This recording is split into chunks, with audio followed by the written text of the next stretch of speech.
I read the part of your book where your mother passed away when you were super young. Was it three and a half? Mhm. Three and a half. Mhm. Three and a half.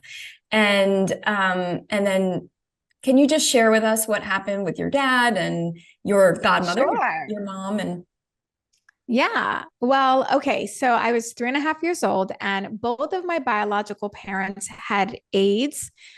To be clear, my mother had AIDS, and my father was HIV positive. So Mhm. she passed away very quickly, and my father was a high functioning alcoholic and IV drug user. I didn't know this, Jen, but Wow. um, he was using drugs on and off until he died, like, which was and ended up being many, many, many years later. And I didn't know, like, he was just super duper high functioning. Ironically, he was a counselor, a drug and alcohol rehab counselor at the VA. So that just goes to show you just never know. You never know what demons people are battling, really. Wow. Oh, Anyway, so my biological mom dies, and my father, knowing that he's got all these demons that he's battling, he gives me up to my godmother. Now, here's a really cool, interesting fact that I don't think I talk about in the book. mm, Um, Before I was born, when my biological mother found out that she was pregnant with me, she wanted to have an abortion because she already had three sons. They lived in the Bronx. She was already on like welfare, and she was barely making ends meet with yeah. those three boys. And she was, I guess, a single mother. I don't know if you want to consider my dad to be like a good partner because they weren't married. And when my dad and my mom got together, my dad already had another woman pregnant.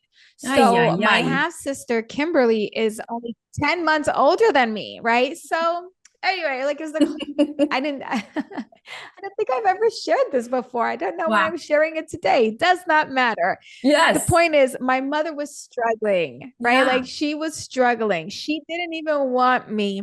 But Hmm. my godmother, Carmen Santini, God bless her, she petitioned for my life. And I have told that part of the story. I have told that part that she petitioned for my life, that she championed for me, because I want people to know that there's someone out there that is championing for you. I There's have someone out chills. there who believes in you and your mission and what you're doing. And maybe you haven't even met them yet, but that doesn't mean that they're not out there. So this is your encouragement to keep going, to persevere, because there will be someone who believes in you even more than you believe in yourself. So Carmen Santini petitions for my life, and Maggie, my biological mother, says, okay, but if it's a boy, you're going to keep her. And my godmother says, I got it. If it's a boy, I'll keep him. Little did she know that, 4 years later, she was going to end up raising me. Oh, So wow. my father gives me up to my godmother, not for adoption, but just he calls her up and says, can you sort of take Rachel until I can get myself settled and get back on my feet? My godmother calls my grandmother, my father's mom, and she says, honey, please just keep that little girl, because my son has been trying to get on his feet for 30, however old my dad was, 37, 38. Right. He's never going to get on his feet. Mm.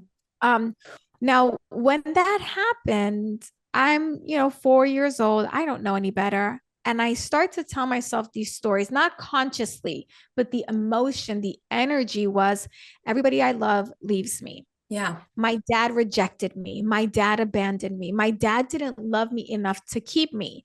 And then I had evidence to support that story, because several years later, he meets another woman, being HIV positive and everything. He meets another woman, they get married, and he ends up raising her daughter. Ugh. And I remember thinking to myself, like, why wasn't I good enough? Mm-hmm. You know, Mm-hmm. you're out here raising this other girl. She has a mother. I didn't even have a mother, and you just threw me away like trash. I said this to myself.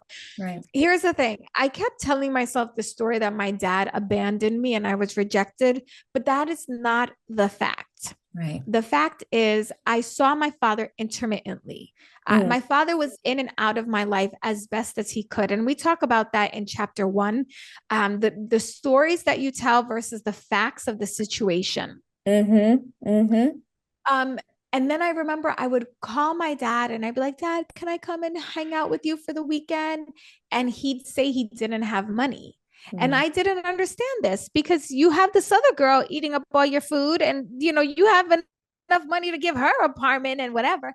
But here's the thing that I didn't understand as a kid is that that little girl had a father who was paying child support. Mm.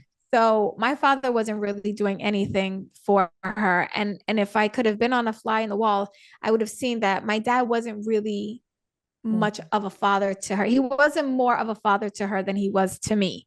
They just Right. happened to live in the same home. And then Mm. here's the other thing. It's so interesting the stories we choose to tell ourselves from Yes. our one-sided lens and perspective, because this whole time I'm telling myself this story that my father has given me up, he's abandoned me, he didn't love me, blah blah blah blah. At around 11 or 12, somewhere in that age range, Mhm. I asked my mom, Carmen, who, by the way, as soon as I live with her, I'm already calling her mommy because remember, Yeah. I'm basically a toddler. I Yeah. don't, so I'm calling her mommy, but I knew always that she wasn't Maggie. I grew up Mhm. knowing that Maggie had died. And I say, please adopt me. I don't want to be Rachel Rodriguez. That's my maiden name. I don't want to be Mhm. Rachel Rodriguez. I want to be Rachel Santini. I want to be part of this family. This is my family. Mm. So my mom says, all right, I'll ask your dad. So she calls him and they have this agreement to meet at the county courthouse or whatever, wherever you go to file the papers. Right. And my mom goes down and my dad never shows up. Now, Mm. this is back in the day before the cell phones or whatever. So there was Right. nothing to do but to go home and then call him when she got home. And he Yeah. picks up the phone and he says, Comay. Comay is a slang term for comadre, which is the Spanish word for co-mother, co-parent, Hmm. right? It's what you would call the godmother of your child. Yeah. Comay, I just can't give her up. I'm sorry.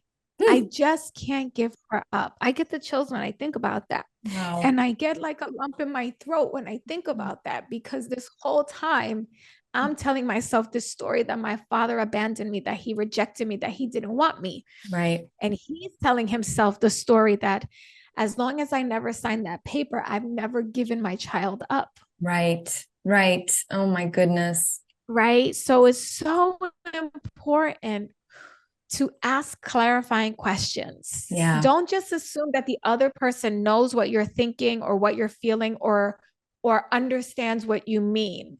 And Yep. it's so unfair to the other person to say, well, you should know. You should have Yeah. already felt, as if we're all clairvoyant intuits that would just know. And even those Right. of you that identify as intuitives or clairvoyants or prophets or whatever you want to call yourself, Mhm. there's still the human experience. And you still have to ask that clarifying question. Were you ever able to get clear with him, Um, or did you have to come to it on your own? no, because thank God my mother told me the story. So Mhm.